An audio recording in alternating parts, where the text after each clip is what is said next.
Off in this country or are headed to America on a domestic-based carrier, it's the job of the Federal Air Marshals to make sure they land safely and that terrorists don't take over the flight and create a repeat of 9/11.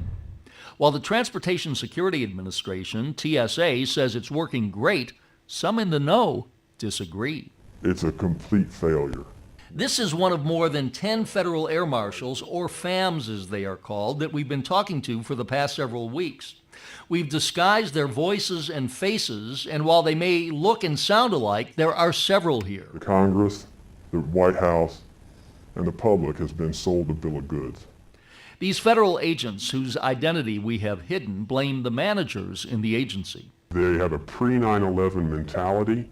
They are the individuals. It's this mindset that they have. They're the ones that are responsible for allowing 9/11 to happen. They're retirees from the Secret Service and their cronies, which are also retirees from other federal agencies, federal law enforcement agencies, that are their friends.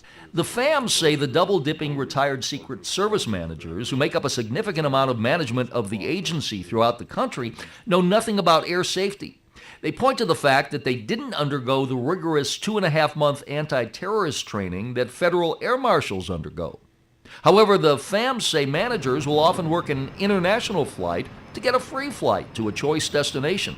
Here's another FAM's take on that. The concern is here that these managers don't have the level of training or the experience that the everyday FAM does. The FAMs also complain about managers who work domestic flights as well.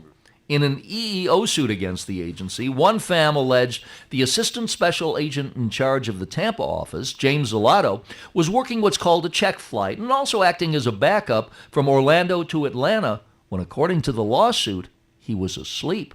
Standard operating procedure is that he would have had a weapon. He was asleep. It's an embarrassment. I mean, he was supposed to be protecting the public. Correct. If an actual bad guy knew that who he was and that he was armed, that individual could have made a play for the gun, absolutely. Zelato didn't return our calls, and the TSA would not confirm or deny the allegation. But an agency spokesman says the TSA will look into these allegations. However, since we started making our inquiries, the agent in charge of the Central Florida office issued this email saying Zelato is temporarily reassigned to the Orlando office and not in charge of Tampa until further notice. A third FAM explains it this way. When you become a supervisor, you are untouchable. Then there's what's called the Jeopardy Board. The FAM say managers played a game using derogatory terms for blacks, Hispanics, women, gay people, and veterans, which were not welcome in the agency.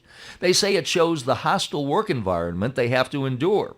This FAM took the picture of the Jeopardy Board while it was in the Orlando office. We got categories like pickle smokers, which would have went after anyone who was gay. They had a buckwheat category or an R-gang category, which specifically targeted African Americans. The agent in charge of the Orlando office, Bill Reese, while not confirming the board, sent out this memo saying the allegations are that the Jeopardy Board contains numerous insensitive references to race, gender, and sexual orientation. He says discrimination won't be tolerated. Meantime, the TSA, which has confirmed the board, says because of the allegations, it's doing an internal affairs investigation into the Central Florida office. These guys acted as a group of bullies.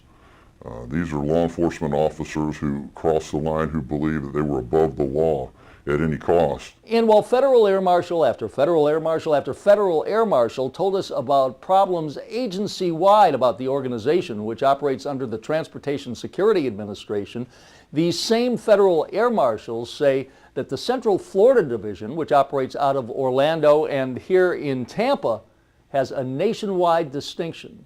This is probably the worst example that there is. They're careerists. They care nothing about the job or doing the job, going after terrorists. They only care about their career. And the Air Marshals say they believe the country is vulnerable for another attack because they say those in charge are focused on office politics and their pensions instead of terrorism and protecting the country.